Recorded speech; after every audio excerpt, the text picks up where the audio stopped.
Halo pecinta film, gimana kabar kalian? Semoga kalian sehat selalu ya. Balik lagi bersama Bay Mupi. Kali ini Bay Mupi akan melanjutkan serial All of Us Are Dead. Oke, tanpa banyak cincong di awal, langsung aja ke alur ceritanya. Sebelum ke alur ceritanya, jangan lupa bayar parkir dulu dong dengan cara klik tombol subscribe, like, dan komen. Oke, mari kita mulai. Beralih pada ruangan interogasi, cukup lama diinterogasi, akhirnya Byeoncang mengakui bahwa dialah yang telah membuat virus dan menyebabkan kekacauan terjadi. Byeoncang mengatakan juga bahwa tidak ada orang tua yang tega menghabisi anaknya sendiri.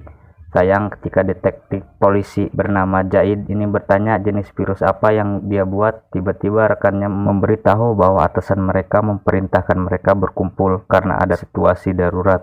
Beralih lagi pada Hesu yang berada pada sebuah toilet. Selang beberapa saat terdengar suara tangisan bayi dari toilet tersebut. Lalu terlihat Hesu mengangkat bayi yang baru saja dilahirkan. Begitu keluar, Hesu sempat memandangi kereta bayi, namun dia sendiri tidak menggendong bayinya. Pada waktu yang sama, manakala Suyuk mencari cara agar bisa masuk ke dalam kelas, dia melihat Jungsang bergelantungan dengan satu zombie yang bertahan pada kakinya. Sesaat kemudian Jungsang berteriak memberitahu bahwa di atas Suyuk ada satu zombie yang berniat menyerang dia. Alhasil waktu saat zombie menerjang, Soyuk terpaksa meloncat ke selang pemadam tempat Jungsang bertahan. Lalu dia segera menjatuhkan sang zombie. Melihat keduanya masih selamat, tentu saja membuat rekan-rekan mereka senang, termasuk Onju dan Namra. Begitu turun, Onju langsung menyambut tangan Suyuk, sehingga sempat membuat Namra cemburu. Belum lagi keduanya masuk, Nayun langsung meminta mereka menutup jendela. Mendengar itu, sontak Kyunsu menjadi marah karena sikap Nayun tersebut tidak memperdulikan nyawa kedua rekan mereka.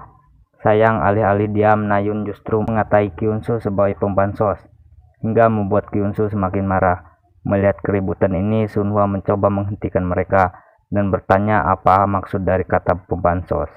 Karena tidak ada yang menyaut, akhirnya Suyuk memberitahu pembansos adalah penerima bantuan sosial. Mendengar itu, Sunhwa mengatakan, Nayunlah yang salah, tapi Kyunsu juga salah karena memukul orang hanya akibat perkataan tersebut. Lalu meminta mereka melupakan permasalahan itu di tengah masalah besar yang belum mereka mengerti ini. Mendengarnya, Suyuk berkata yang sedang mereka hadapi adalah wabah zombie. Jungsang menambahkan mereka juga sudah melapor polisi dan regu penyelamat, namun tidak ada yang datang. Lantas Onju mengatakan tangan Isak sama dinginnya dengan tangan Hyunju, jadi berasumsi semua berasal dari Hyunju. Sementara sekarang Hyunju berada di rumah sakit, sehingga ada kemungkinan telah menyebar keluar, menyebabkan tidak ada yang datang menolong mereka. Saat kemudian Jung Yong yang melihat sebuah komputer memiliki ide untuk mencari informasi di internet. Di tempat lain, secara tiba-tiba sebuah mobil polisi hilang kendali hingga mencium mobil lain dan hampir saja mengenai Hesu yang berada di pinggir jalan. Lalu dari dalam mobil keluar dua orang polisi yang terluka. Dan saat pintu belakang dibuka, secara mengejutkan seorang wanita menyerang pria yang ingin menyelamatkan dia. Bersamaan dengan itu, polisi yang terluka tadi mulai kejang-kejang. Kemudian wanita tersebut kembali mengejar pria yang sedang merekam. Melihat kekacauan ini, Hesu memutuskan mengambil dan membawa bayi tersebut. Sementara di sekolah, dari Facebook milik Jung Yong, mereka melihat rekaman kecelakaan tadi. Namun tiba-tiba kepala selang yang masih tergantung memecahkan kaca hingga membuat mereka terkejut. Dan ketika Jungsang memberanikan diri untuk memeriksa, mereka kembali dibuat histeris dengan kemunculan satu zombie yang bergelantungan di selang. Menyadari sang zombie yang berusaha masuk dengan cepat, Jungsang dan Kyunsu mencoba mendorong agar zombie tersebut terjatuh. Alih-alih menolong, rekan yang lain hanya menonton, hingga hampir saja tangan Hyunsu tergigit.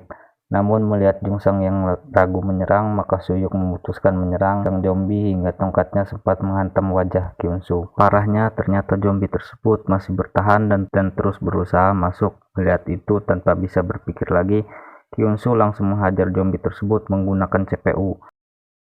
Tapi selang beberapa saat, Nayun melihat Kyunsu mimisan. Pada waktu yang sama di balai kota Hyosan, Soju dan rekan-rekannya sedang memeriksa seorang pejabat yang bertingkah aneh. Melihat orang ini terus berusaha menggigit dan khawatir dia menggigit lidahnya sendiri, maka Soju memerintahkan anggotanya untuk menyumpal mulut orang tersebut. Sial, ketika mencoba memasang kain, jari anggotanya sempat tergigit. Akhirnya mereka berhasil menyumpal mulut orang tersebut. Bersamaan dengan itu, markas menghubungi dan meminta mereka kembali ke markas sementara yang berada di luar kota. Karena kota Hyeoseong dalam status siaga level 3. Di sekolah melihat darah tersebut, Kyunsu mencoba menjelaskan bahwa dia hanya terkenal tongkat yang digunakan oleh Suyuk tadi. Sayang, Nayun bersikeras menuduh dia terinfeksi, mengingat gejalanya sama yang dialami Isak. Ditambah lagi dengan luka di tangan Kyunsu yang dikendati, Kyunsu menjelaskan dia tergores saat mengambil CPU. Nayun tetap pada pendiriannya karena sempat melihat sang zombie menarik tangan Kyunsu. Menyadari Kyunsu yang terpojok, maka Jungsang memeriksa luka akibat goresan tersebut. Namun akibat Nayun tetap menuduh luka itu adalah luka goresan akibat serangan zombie. Akhirnya Sunhwa menghentikan dan mengambil jalan tengah dengan meminta Kyunsu mengurung diri di ruangan rekaman selama 10 menit. Merasa kecewa dicurigai, Kyunsu menantang untuk mengurung diri selama 1 jam. Lantas, agar Kyunsu merasa adil, maka Sunhwa memerintahkan Nayun meminta maaf apabila tidak terjadi apa-apa dengan Kyunsu.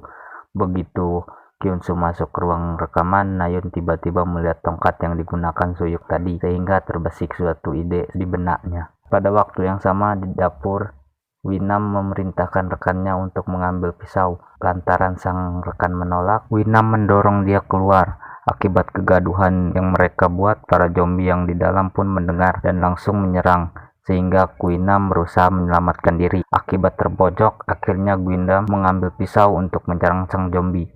Melihat zombie itu tumbang dengan berani, Winam menghadapi zombie yang tersisa di dalam. Beralih pada Ibu Jungsang, dalam restorannya sebuah berita menyiarkan bahwa sebuah insiden telah terjadi akibat sebuah virus menular yang membuat orang terinfeksi menjadi agresif.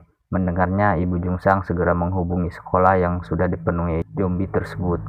Bersamaan dengan itu, telepon lain bahkan ponsel milik satu zombie berdering, di mana berarti orang tua para murid berusaha mengetahui kabar anak-anaknya. Dan melihat serangan yang disiarkan, maka Ibu Jungsang bergegas ke sana, walaupun sempat terjungkal akibat terburu-buru. Di balai kota, atasan Soju menghubungi dan memerintahkan mereka untuk menghindari kontak fisik, apalagi tergigit oleh orang terinfeksi. Mendengar itu, sontak Soju menoleh ke arah anggotanya yang tergigit tadi, di mana bersamaan dengan itu dia mimisan dan mengalami kejang-kejang, lalu bangkit menyerang rekannya. Oleh karena hal ini, Soju segera meringkus sang zombie. Beralih ke persimpangan Hyeoseong, terlihat banyak polisi yang membentuk formasi akibat adanya laporan serangan yang dilakukan oleh 200 orang terinfeksi. Benar saja, tidak berselang lama berhamburanlah infektor agresif yang dimaksud, sehingga benturan tidak dapat dihindari.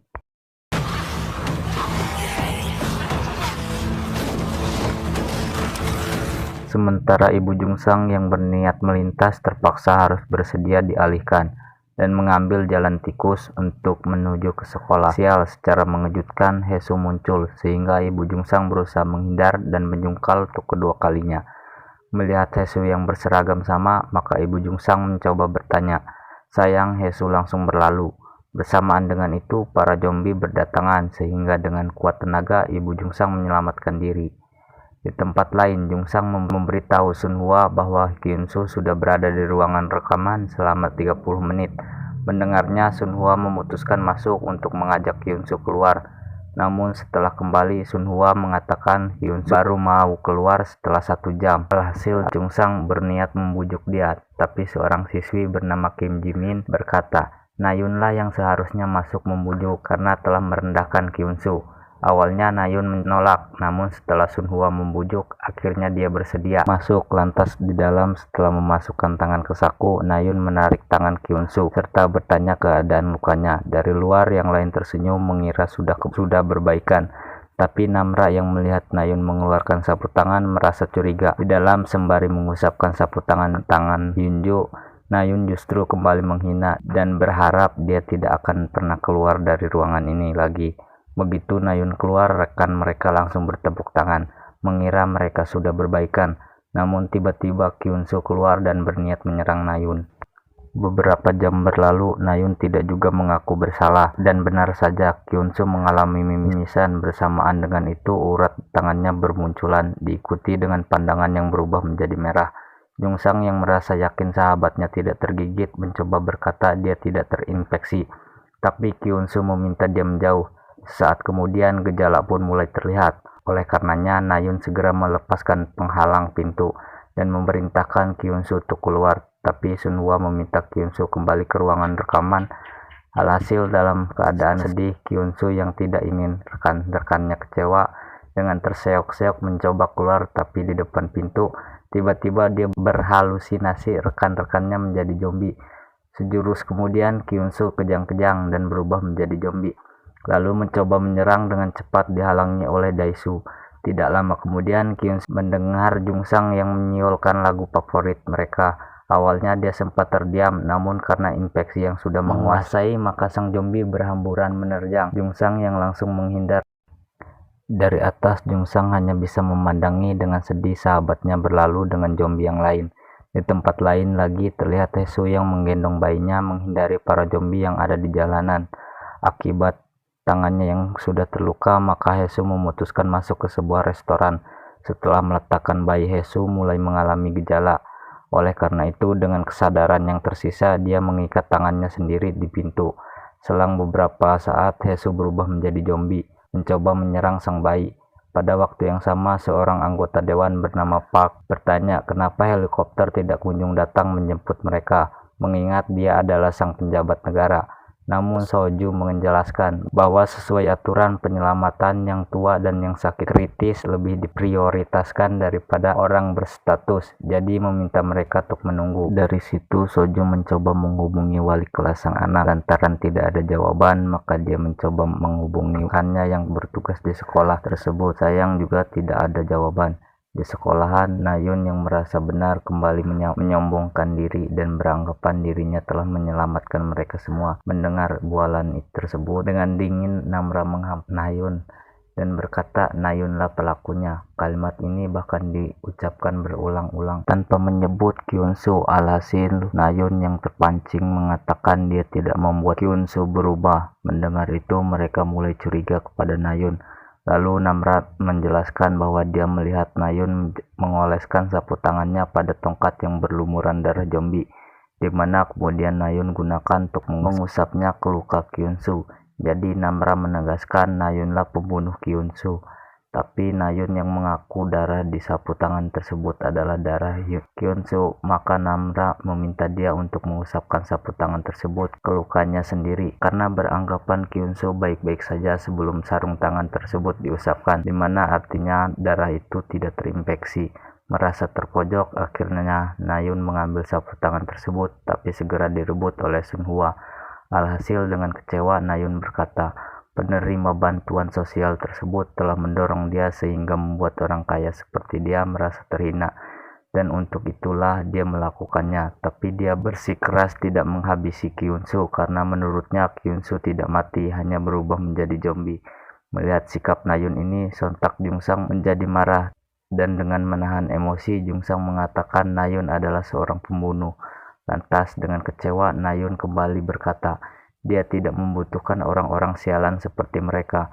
Kemudian dengan lesu memutuskan keluar. Melihat itu, Sunhwa meminta mereka berjanji untuk tidak lagi membiarkan siapapun mati, karena perjuangan bertahan hidup akan menjadi tidak berarti. Dan setelah tersenyum kepada mereka, dengan cepat Sunhwa keluar.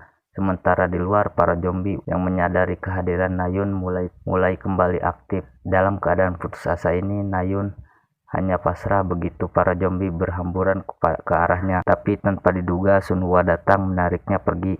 Di ruangan siaran dalam keadaan frustasi, tiba-tiba terlihat lampu helikopter yang menyinari mereka. Oke, terima kasih yang udah menonton. Jangan lupa lanjut ke part 3.